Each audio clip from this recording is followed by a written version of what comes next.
Здравейте, уважаеми приятели на бутонките! Минути след четвъртия пореден хикс на Левски тази пролет, този път срещу Ботев Пловдив 1-1 на Георги Аспарухов. Това е протоколната статистика за матча. Вие сте безнадежден случай, ми написа един познат след двубоя фен на друг отбор. И на вас ви е познат и може да съдите на кой друг отбор е фен. Нямаше какво да му отговоря, за съжаление, защото и аз си мислех същото. В пореден матч преследвачите ти се дънят, начело с Черноморе, пореден матч. Идва двубоя на Левски и си казваш, този път бием, дърпаме на 7, можехме вече да сме на 9, на 12 точки на второто място.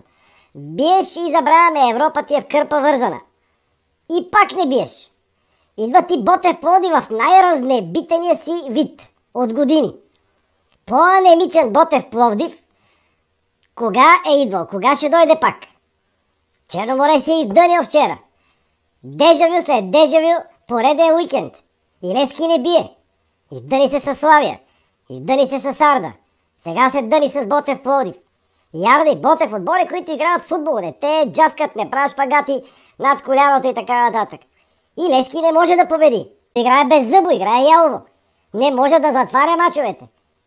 Абсолютно е тъпотия да ти вкарат такъв изравнителен гол, като ти най-после си родил. Защото всеки гол на Левски е едно раждане.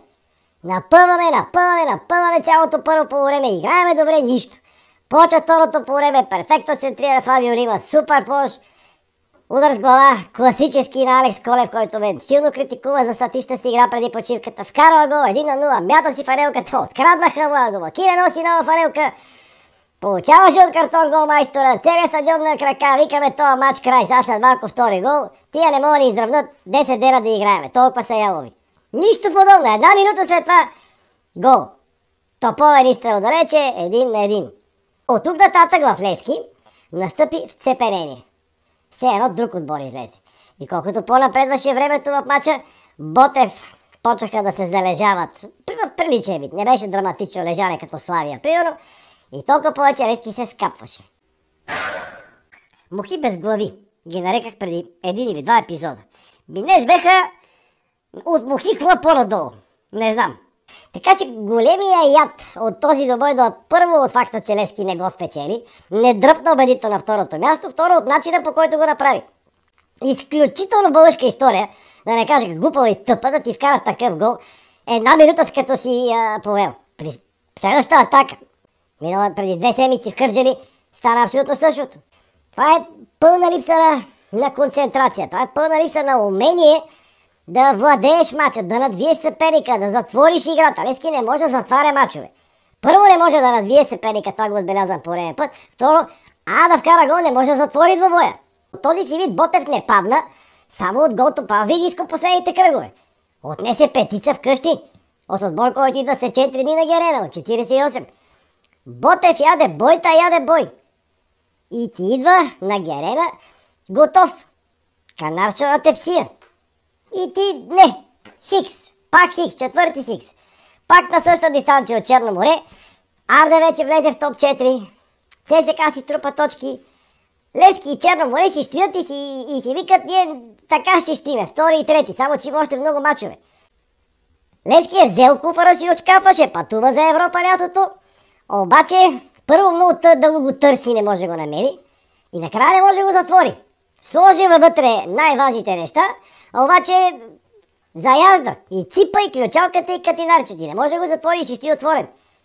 И продължава да рискува да направи гигантска глупост и да пропусне лятото пътуване за Европа. Няма да е за първи път.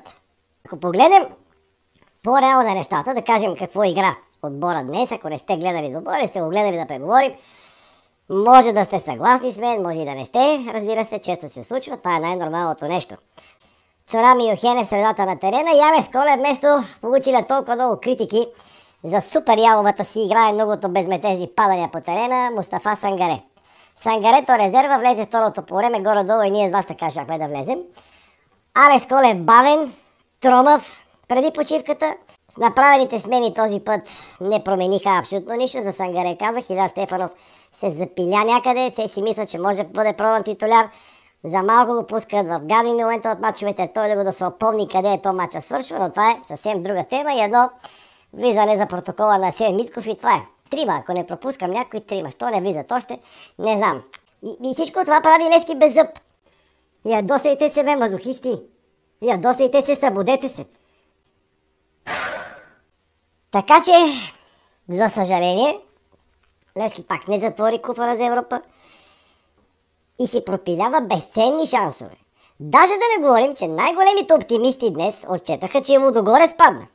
И Левски не може да доближи този Лудогорец изобщо. Най-големите оптимисти днес си казаха, бе, те Лудогорец паднаха. Ние ако бием на Ботев, я да видим там колко бяха вече събрали да ги смятам някакви точки от Лудогорец. Те Лудогорец слаби, ние можем да настигнем. Можем, ма как да ги настигнем? Като ние не можем да бием. Ние не можем да бием Арда, не можем да бием отбора на Ботев сега. Не може да бием Славия преди това. Едва ми изравнихме. За дербито не говоря, то е друг матч, където също изравнихме щастливо. Всичко това остава Левски на второто място, но куфара си остава отключен. Не мога го затвори да го пусне, да го чекира за багажа. Така че ще продължим да чакаме и да се ядосваме, пак дай Боже, почваме и се радваме. Айде, тумба-умба, стадиона пълен, дигаме се. При Генчев. Сега при Хулио Веласкес също. Давайте суперстар, пълни стадиона със Славия, се пръсне по шеловете. И оттам лоша серия. Този Ботев не заслужаваше Левски уверен, просто да го загради, да го бие.